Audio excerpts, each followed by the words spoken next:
हुसैन दीवानास्त हुसैन सरदार नदात दस्ते दर दस्ते अजीज हक्का के बिना ला इलाहा अस्त हुसैन मेरी जान या हुसैन मेरी पहचान या हुसैन। औज़ु बिल्लाहि मिनश शैतानिर रजीम बिस्मिल्लाहिर रहमानिर रहीम अल्हम्दुलिल्लाहि रब्बिल आलमीन अस्सलातु वस्सलामु अला सय्यिदिल अंबिया वल मुरसलीन हबीब खुदा शफी रोज़ जज़ा अबुल कासिम मोहम्मद सल्लल्लाहु अलैहि वसल्लम व अला अहल बैत तय्यबीन ताहिरीन अल्लाहुम्मा सल्लि अला मुहम्मद व आले मुहम्मद। अमा बाद सादा तोहमती जा मोहतरम नाज़रीन, आले रसूल जा सच्चा चाहींदड़ आज़ादाराने मज़लूम करबला ऐं मखदूमा कोनैन जी चादर जी हया ऐं अज़ा खे क़ाइमु रखी पंहिंजनि प्यारनि जे गमनि खां अॻु बीबीअ जे गमनि में लुड़कनि जो वज़ू कंदड़ मुंहिंजियूं हुसैनी माइरूं ऐं भेनरूं, अस्सलामु अलैकुम वरहमतुल्लाहि वबरकातुहू व या अली सलाम। मां आहियां अव्हांजो पंहिंजो मेज़बान सैयद अरशद अली बुखारी। सादात होम टीवी तां अॼु जी हिन ख़ुसूसी हिदायत ऐं रूहानी नशरियात में अव्हां सभिनी खे भलीकार चवां थो।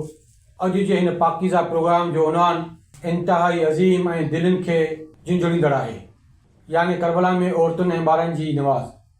मोहतरम नाज़रीन, आज़ादारनि इमाम हुसैन अलैहिस्सलाम ऐं मखदूमा आलिया जी दरबार में वफ़ादारी जो पुरसो ॾींदड़ मुंहिंजियूं ज़ैनबी माइरूं ऐं भेनरूं, अॼु असां जंहिं मौज़ूअ ते गुफ़्तगू करे रहिया आहियूं उहो रुॻो हिकु सादी इबादत जो ज़िक्र न आहे। हीअ त बेमिसाल सब्र जी कहानी आहे।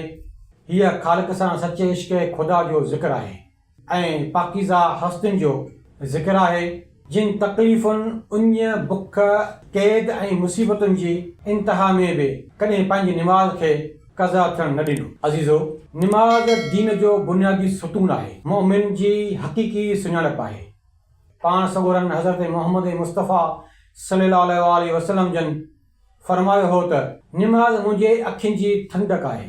पर करबला असांखे अमली तौरु उहो सेखारे थी त निमाज़ फ़क़ति घरनि जे आराम ऐं सुकून में पढ़ंदड़ जो नालो न आहे, पर निमाज़ त उहा आहे जेका सख़्तु तरीन मुसीबत में बि क़ाइमु रखी वञे। असां मां केतिरा ई उहे माण्हू दुनियावी ज़िंदगीअ में मामूली तकलीफ़, सरदर्द या कम जे बहाने सां निमाज़ छॾे ॾियनि था, पर ज़रा करबला जे खेमनि न ॾिसूं त आले रसूल जूं शहज़ादियूं ऐं मासूम ॿार बाहि, प्यास, क़ैद ऐं ज़ुल्म जे साए में बि पंहिंजे अलाह खे न विसरींदा हुआ। सामीन मोहतरम ऐं कनीज़ानी सैयदा, ज़रा तसव्वुर जी अखि सां करबला जे उन सख़्तु माहौल खे ॾिसूं। हिकु पासे रेगिस्तान जी सख़्तु गर्मी ऐं ॿिए पासे फ़ुरात जो पाणी बंदि, खेमनि में नंढड़नि ॿारनि जी उञ सां तड़प ऐं साम्हूं हज़ारनि जो वहशी लश्कर। पर उन दस्ते जे माहौल में बि इमाम हुसैन अलैहिस्सलाम जे खेमनि मां ईअं आवाज़ ईंदा हुआ जीअं माखीअ जे मखियुनि जे भुणकार हुजे, यानी इबादत, दुआ ऐं क़ुरान जी तिलावत जूं सदाऊं गूंजदियूं हुजनि। हीअ फ़क़ति मर्दनि जी इबादत न हुई, पर उन्हनि खेमनि में वेठल शहज़ादियूं यानी औरतूं, ॿार पिणु सॼी राति परवरदिगार जे हुज़ूर सजदे में। मोहतरम नाज़रीन, आज़ादारनि इमाम हुसैन अलैहिस्सलाम ऐं कनीज़ानी सैयदा, जेकॾहिं करबला जे हिन पूरे सफ़र में निमाज़ जो सभ खां अज़ीम दर्स कंहिं ॾिनो आहे त उहा शेर ख़ुदा जी बहादुर धीअ हज़रत बीबी ज़ैनब सलामुल्लाह अलैहा आहिनि। बीबी ज़ैनब सलामुल्लाह अलैहा फ़क़ति हिकु भेण न हुई, हू त सब्र जो जबल हुई।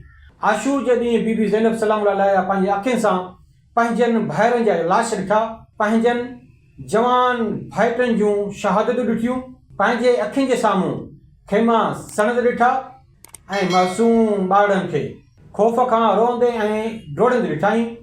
पर उन्हनि सभिनी सदमनि जे बावजूदि मुंहिंजी साईं ज़ैनब सलामुल्लाह अलैहा पंहिंजी निमाज़ न छॾी। रिवायत में आहे त इमाम हुसैन अलैहिस्सलाम आशूर जे आख़िरी राति जॾहिं अलविदा करण आया त पंहिंजी भेण खे फरमायो, भेण, निमाज़ शब तहजद जी निमाज़ में मूंखे न विसारजांइ। मुंहिंजी साईं बीबी ज़ैनब सलामुल्लाह अलैहा पंहिंजे मज़लूम भाउ जे उन ई वसियत खे आख़िरी दम ताईं निभाए ॾेखारियो।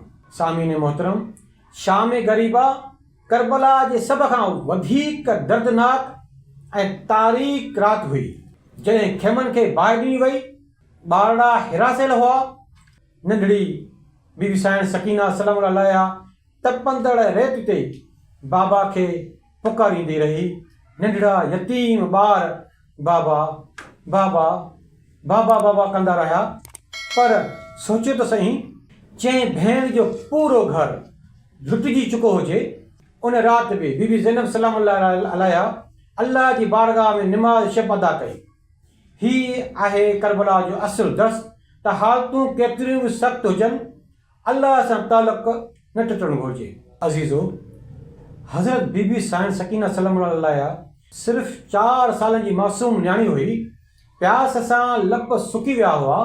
बाबा जो सहारो मथे तां हटी वियो हो, पर बाबा मौला हुसैन अलैहिस्सलाम जी तरबियत हिन मासूम दिलि में इबादत जो नूर विझी छॾियो हो।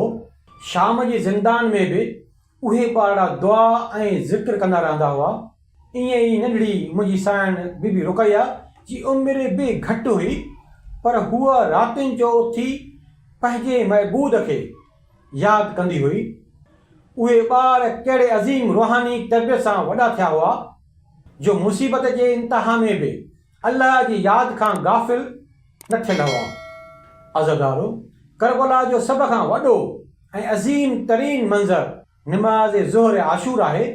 चइनी तरफ़नि खां तीर वसी रहिया हुआ, पर मुंहिंजो मौला हुसैन अलैहिस्सलाम फरमायो, असीं निमाज़ क़ाइमु कंदासीं। असहाबनि पंहिंजे जिस्मनि खे ढाल बणायो ऐं इमाम निमाज़ पढ़ी।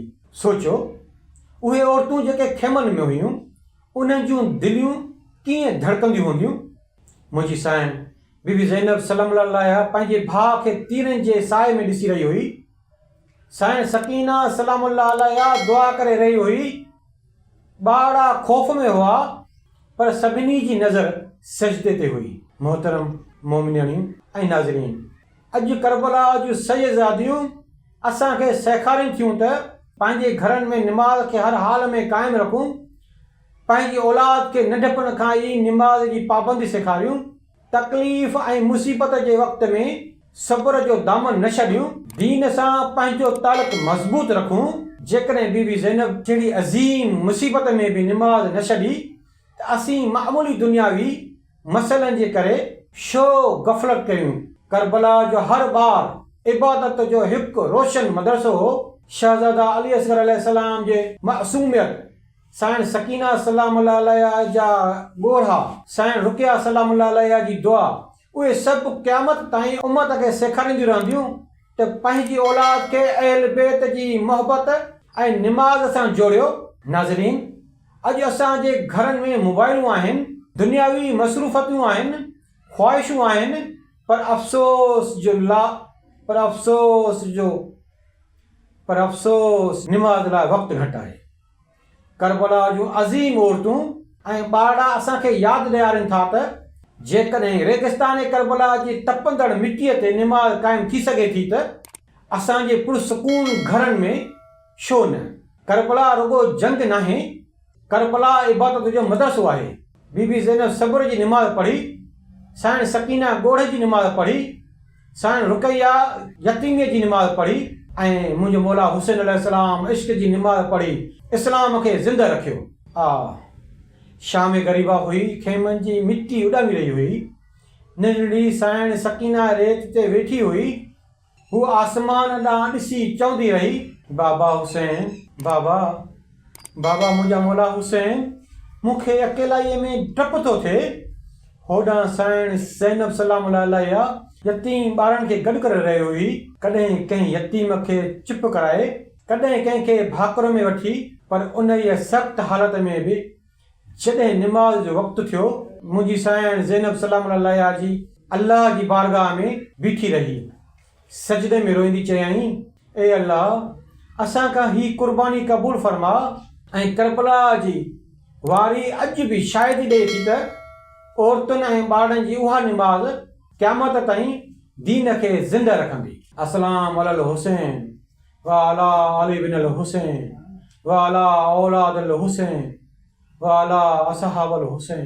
मौजूद नाज़रीन, सादात तहमती जो वाहिद मक़सद हक़, सच ऐं हिदायत सां गॾु अहल बैत अलैहिस्सलाम जो पाकीज़ा पैगाम अवां ताईं पहुचाइणु आहे त जीअं ही चैनल अवां जे घरनि लाइ इल्मु, रुहानियत ऐं हुसैनी फ़िक्र जो रोशन मीनार बणिजी सघे। हिन इल्मी ऐं रूहानी मिशन खे बग़ैर कंहिं तिजारती मक़सद जे सॼी दुनिया में जारी रखण लाइ असांजी माली सहकार जी सख़्तु ज़रूरत आहे। हीउ अवां जो पंहिंजो चैनल आहे जेको ख़ालिस हुसैनी मिशन लाइ वक़फ़ थियल आहे। तंहिं करे असां अवां खे मुख़लिसाना अपील था कयूं त पंहिंजी माली मदद यानी फिनेंशियली सपोर्ट ज़रिए ज़रूरु अदा कयो। पंहिंजे मेज़बान सैयद अरशद बुखारी खे इज़त ॾींदा, पंहिंजो, पंहिंजे घर भातियुनि जो ऐं पंहिंजे मिटनि माइटनि जो घणो ख़्यालु रखंदा। अस्सलामु अलैकुम वरहमतुल्लाहि वबरकातुहू।